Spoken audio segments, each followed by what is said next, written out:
Hello family, my name is Chris, I am your home gamer dad, and Ragnarok approaches. The sun and the moon wolf are on the move, signifying the end of time. It is up to you, a champion of Midgard, to venture across the 9 realms, fulfill prophecies before everything is destroyed. Grab some gold, get that mead, and get ready as I show you how to play Micro Midgard from Prometheus Game Labs. First, I want to send a huge thank you to Ben and everyone at Prometheus Lab Games for sending me an early copy of both the standard version of Micro Midgard and the Ragnarok version. You'll be able to find this game on Kickstarter on May 1st. Go ahead and check that out. There is a link in the description section below.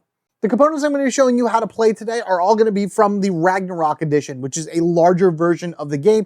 It plays exactly the same as the standard normal size one or whatever, but if there's anything that needs to be compared, I will show both of the components at the same time. Also, keep in mind, these are still early copies of the game, so various art things may be added or removed. They may be doing different ways that I know that this is going to be set up a little bit differently in the end. Things are going to be more interlocking instead of it just being a punch board and everything.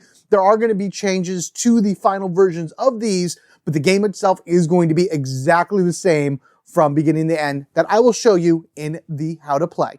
So with that said, it's time to start our trek through the realms, watch the wolves move in the sky, and fulfill our destinies before the rains come down and destroy us all. Micro Midgard, produced by Prometheus Game Labs and designed by Ben Doughton, is a 1 or 2 player game where you race to earn 9 victory points before the prophecies of Ragnarok are triggered. Players will spend gold or mead to activate relics or ask favor from the gods to help them along their journey. But beware, time is not on your side. Moving throughout the realms becomes more of a challenge as Ragnarok claims the lands, and the wolves that bring forth the rains never stop.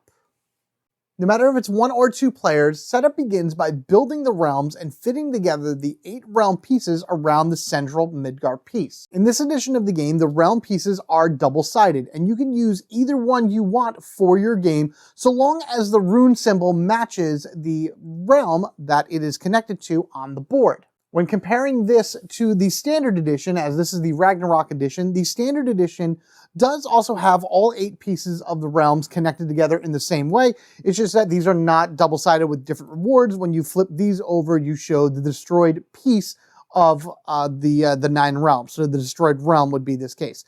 The thing that you can do, though, is you can rearrange these as you wish in any order you want, so long as all the sun sides stay on their side and all the moon sides stay on their side. Whereas in the Ragnarok edition, you have to match the actual realm symbol with the piece that you have. But again, you have 2 sides of whatever choice you want to make for how you want to play your game and what rewards you want to achieve. This board and most other boards are bifurcated into 2 parts, the sun side and the moon side, split by the horizon, as you can see here in the middle. You're going to take the 2 wolf tokens, that would be the sun wolf and the moon wolf tokens right here, and you're going to be placing them in their starting position along the wolf track. The sun wolf will start to the far left side right at dawn, and the moon wolf will start all the way over here at the beginning of dusk.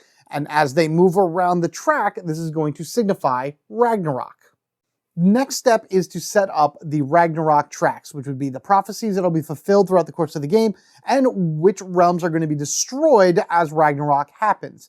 In the base game, this and the victory point tracker, as you can see right here, are actually both found in the lid of the box, while in the Ragnarok edition, they are their own boards. Just something to consider and think about whenever you're looking at this, and you can see the difference between the Ragnarok edition and the standard edition of the game.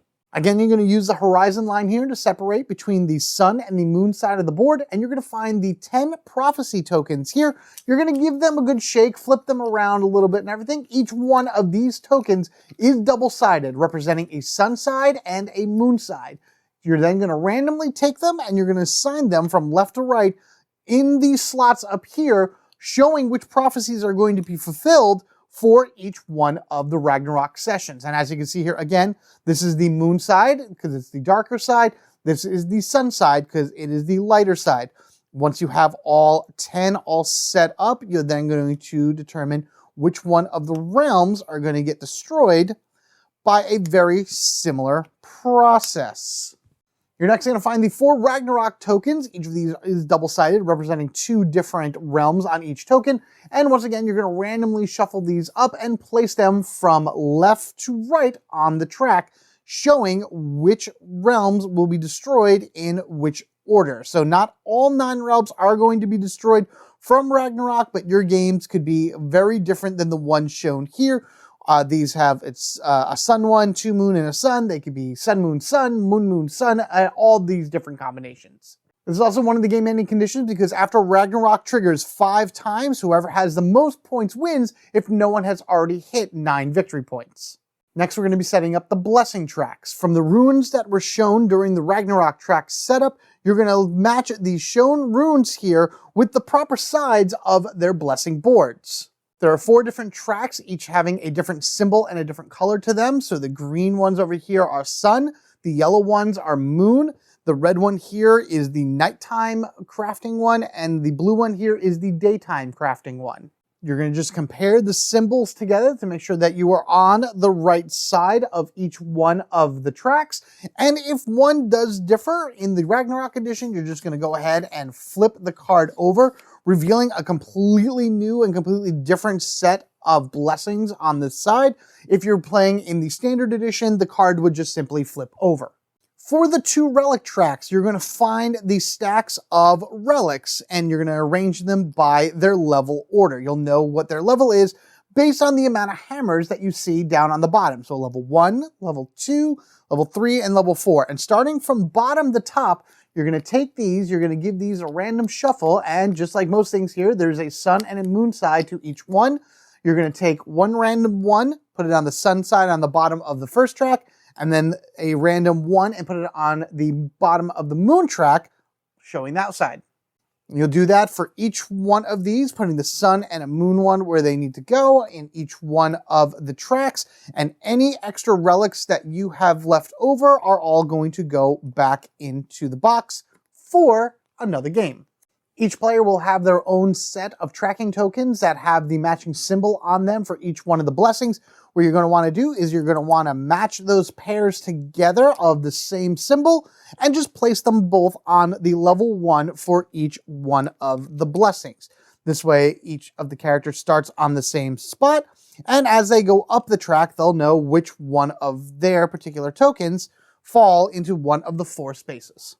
Back on the main board, again, you're going to be using the runes that you see face up on the Ragnarok board, and you're going to take their corresponding meeples and start them in their starting spot. So for example, this is Surtur's symbol. You can always use the reference material within the rulebook in order to see which one of the sides is that correct character.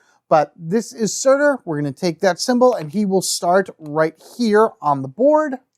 And the rest will start as well, as you can see here, from their starting positions based on which one of the Ragnarok symbols were shown during setup. Take the last 2 markers that show victory point and place them on the far left 0 portion of the victory point tracker. Find your Mead resource and your gold resource and set them to a position. This way each player can get their hands on them. The resources are broke into 2 different number types, a single number or 3, so you can use that to kind of swap them out. There are only 13 of each type of resource, and a player can only have 7 of a single type of resource at one time. So you can only have 7 gold and 7 mead. You can never have more than 7 of either one. Figure out which one of your 2 players are going to be starting first, and the second player will get a resource of their choice. And that completes the setup for Micro Midgard for a 2-player game. There is a slight different setup for solo mode, but I will get to that later once I talk about how to play the main game. In Micro Midgard, your goal is to reach 9 victory points before your opponent. Victory points are gained through prophecies, through blessing abilities, and through relics. Pretty much anything that shows the circular symbol right here, whether it be on the blessing boards or on the relics, will earn you victory points. Again, first to 9 wins. But there is a second way to end the game, and that would be when the final prophecy is scored, whoever has the most victory points wins. In the event of a tie, the player with the most resources wins. In the event of a tie from there, then they share the victory. Players will alternate taking turns performing the following actions in this order: move, activate, check for Ragnarok. After a player has done all three, if there is no winner for the game, it moves on to the next player, and so on and so forth until one of the endgame conditions has been met. Move. The first thing a player does on their turn is they must move a meeple to an adjacent space. They can only move unclaimed meeples, so a claimed meeple is one that has a player marker on top of it. The chosen meeple can either move clockwise or counterclockwise or into the center of the board to Midgard. A meeple cannot move into a space that already has a meeple into it, nor can they jump over a meeple in order to get to an unclaimed space. And again, the player cannot choose a meeple that already has another player marker on it. If an area has been taken by Ragnarok, then they still can move into that space on a clockwise or counterclockwise motion. However, if the meeple is here, they cannot move into Midgard because the connection to that realm has been completely severed, nor, if they are in Midgard, move from there to a space that has been destroyed by Ragnarok. They must find one of the other spots in order to go to if they are in Midgard, so they can literally go to any one of those other spaces. In the rare event that there is no legal moves to make, you can always take an unmarked meeple and move it to Midgard, but that's a very, very hard thing in order to achieve. After a player has moved the meeple, then they do the activate step, which is them resolving the abilities on the space that they have moved into. If there are multiple abilities, then they can resolve them in any order.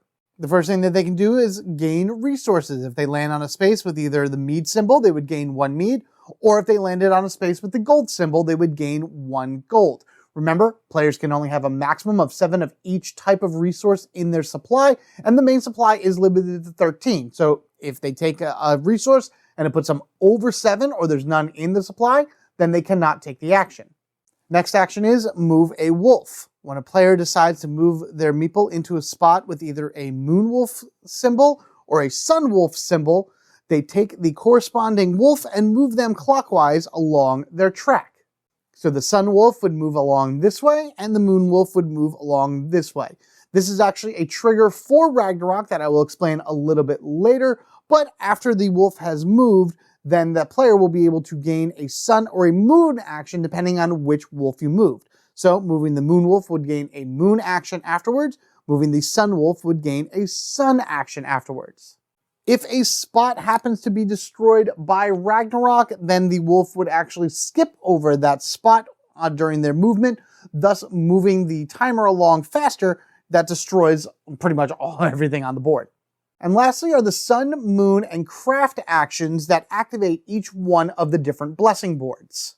For the sun and moon actions, you're going to look at the blessing boards with that matching symbol. One way to spend an action is to move up the board. So for example, the red player here, if they have a sun action, they can choose to take their marker and move it up the board. Just like in the beginning, the blue player, if they had one too, could move it up and they'll be able to share the same space. It doesn't matter who's on top, they're just sharing the same space regardless. But say in a future action, the red player moved themselves up to the 3rd space. Then they would be able to use an additional sun action to activate the ability that's either in the same row that they're in or below it. So for example, if the red player got themselves up here, they could use a sun action to gain 2 crafting actions from here, 2 gold and 1 mead, or they could spend a mead to gain 2 gold. Regardless of whatever one they do, if they choose to use an ability from the board using the symbol that they have, they would then immediately go back down to the bottom. So if the red player decided to use a sun action to do 2 crafting actions, their marker immediately goes down to the bottom.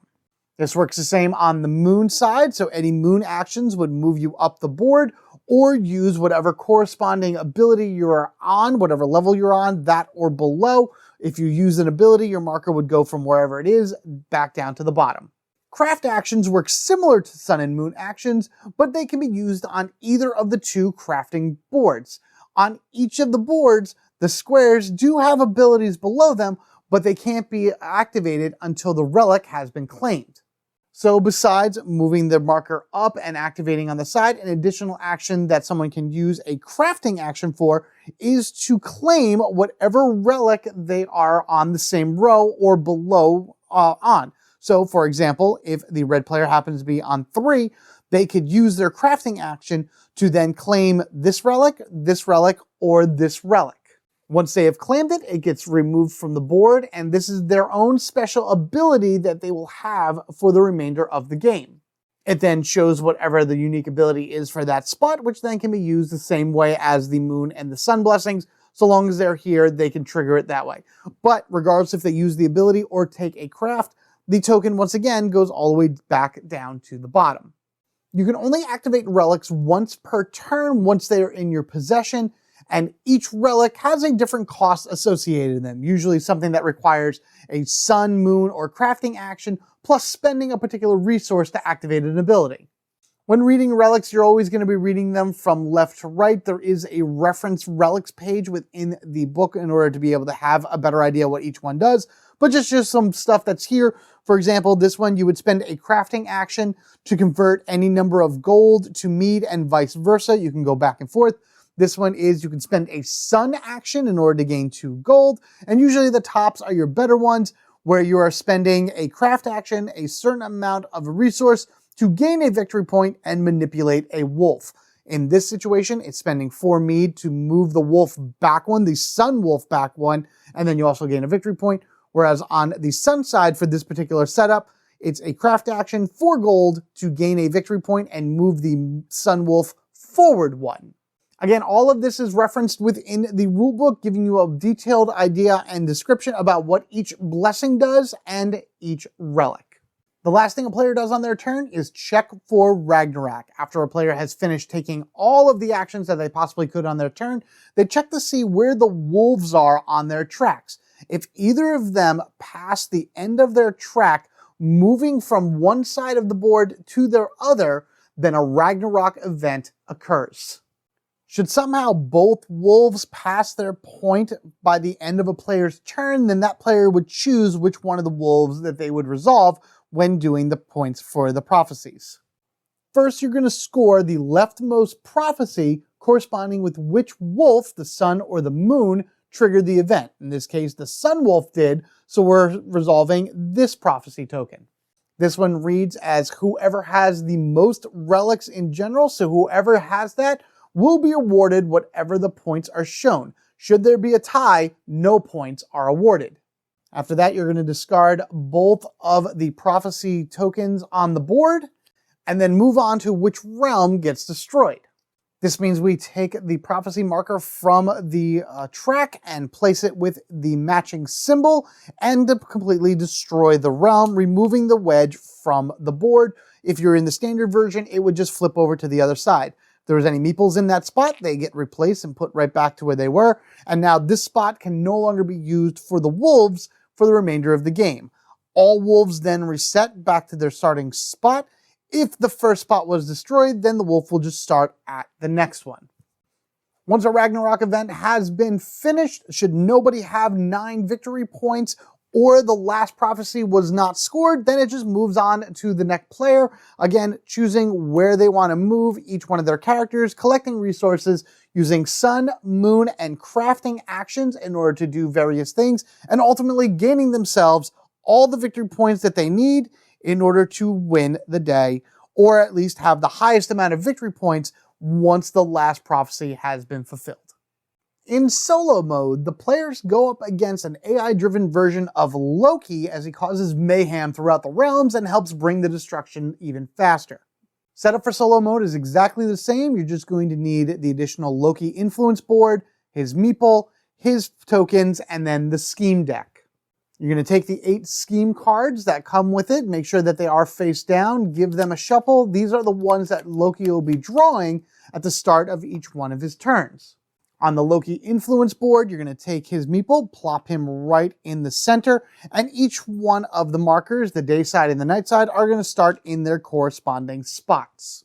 When facing off against Loki, you are always the second player, so be sure to take any one resource of your choice before you begin the game. When Loki takes his turn, he's going to be flipping over the top card of his scheme deck and this info is going to dictate what Loki does for the remainder of his turn. First, you're going to look at the meeples on the left side, and Loki will prioritize moving them from top to bottom. Next, you're going to look at what the symbol is here to determine Loki's focus. This may manipulate depending on how you do the game, but generally this is what's going to be where he's going to try to move the meeples towards. When moving, Loki will always attempt to move the top meeple towards the zenith point of the map, which is the very top or the very bottom. In the final version of the game, there will be markings here in order to show where those zenith points are. He'll always want to try to move to the zenith point first, and then he'll move down to Midgard if he can't do that, and then he'll move away from that if he can't do that. So for this example, he would first look at the yellow meeple, which is already taken. We'll say that Loki's blue. He'll then look at the red meeple, which is not taken. He'll then choose to move that one towards the sun zenith point, which would be here. So then Loki would move the meeple up there. After Loki has moved the meeple, he will generally resolve the space. Keep in mind, Loki will never activate blessings or relic abilities. If a symbol tells him to gain a resource, he will just gain it. When collecting resources, just like the player, he can only have 7 of a single resource. If he tries to collect a resource that he cannot, so for example, if he has his 7 mead here and he needs to collect another mead, then he's going to move his marker an equal amount of spaces equal to how much he cannot collect on the associated board. For mead, that would be the moon side. For gold, that would be the sun side. So for this example, if he needed 1, he can't collect it, then his influence marker would move up 1 on the track. If Loki landed on a moving the wolf action, he would see whatever the corresponding wolf is and move that along the track. He would then take the action of that wolf, in this case the sun action, and will always move his token up the track for either the sun or the moon blessings. Again, he will never activate these, but if Loki ever gets to the top, and he would gain a sun action, instead of moving his token up again, because it wouldn't be able to, he would then move his token down 1 on the influence track that matches that symbol. So the sun one goes down. For a craft action, Loki will always attempt to try to collect the artifact first. If he's successful and takes the artifact, then his marker will be sent all the way back down. So if his marker happened to be, just say right here on the second spot, and he got a craft action, he would immediately take the artifact for himself, and then this would bounce back down to the bottom. Remember, Loki cannot activate artifacts, but they are used in order to determine who wins prophecies. His focus will determine which one of the 2 crafting boards he is taking his move on, whether it be the sun or the moon. And just like in the sun and moon blessing board, if he is all the way at top and there is no artifact for him to take and he is required to move his token, because he cannot, he then goes to the corresponding influence track and moves that forward. And the final thing Loki does on his turn is he resolves his focus, which is him moving his token up on his influence board based on whatever his focus is. The moment Loki moves his token, regardless if it's done on an action after he's moved a meeple or by doing the focus influence here, he triggers one of these symbols. They both start at the very top. The first thing that he would trigger is either gaining 2 mead or 2 gold, depending which side he's in. If he goes up on either one of these for one of these symbols, he's either going up on the crafting nighttime track or on the crafting daytime track. Here he moves the moon wolf one. Here he moves the sun wolf one. Keep in mind, he does not get a sun or moon action from these. It's just moving the wolf.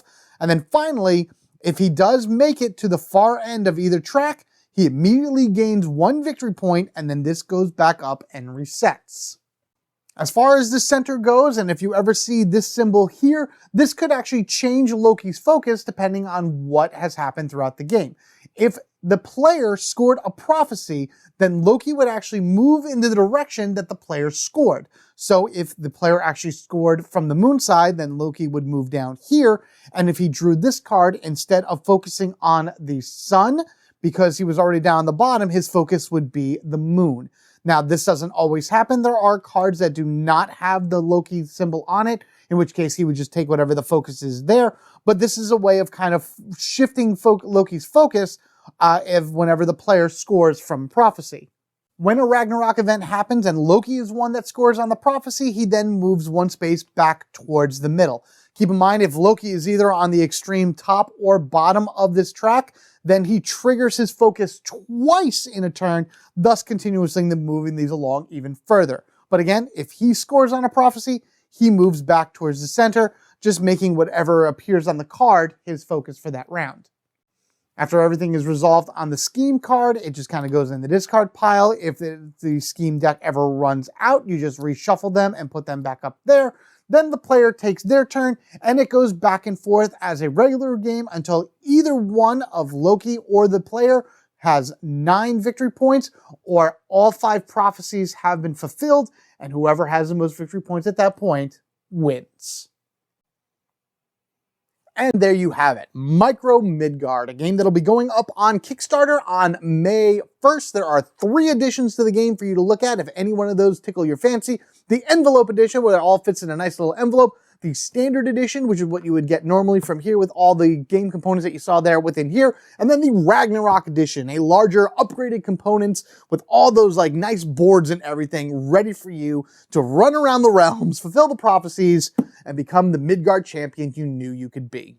You'll also find the Yggdrasil expansion in the Kickstarter with 4 new blessing cards that change in strength depending on how many realms are destroyed, plus 3 new meeples. As always, if you have any questions at all about the game itself, leave them down in the comment section below. I will get to them as soon as I can.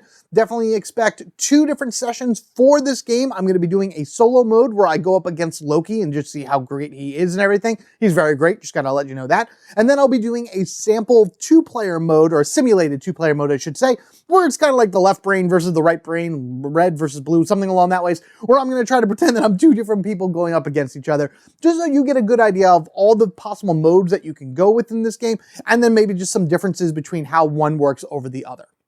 That means if you're not watching this on the campaign page, be sure to subscribe to the Home Gamer Dad so you don't miss those sessions or any other future sessions that I put out for you to enjoy.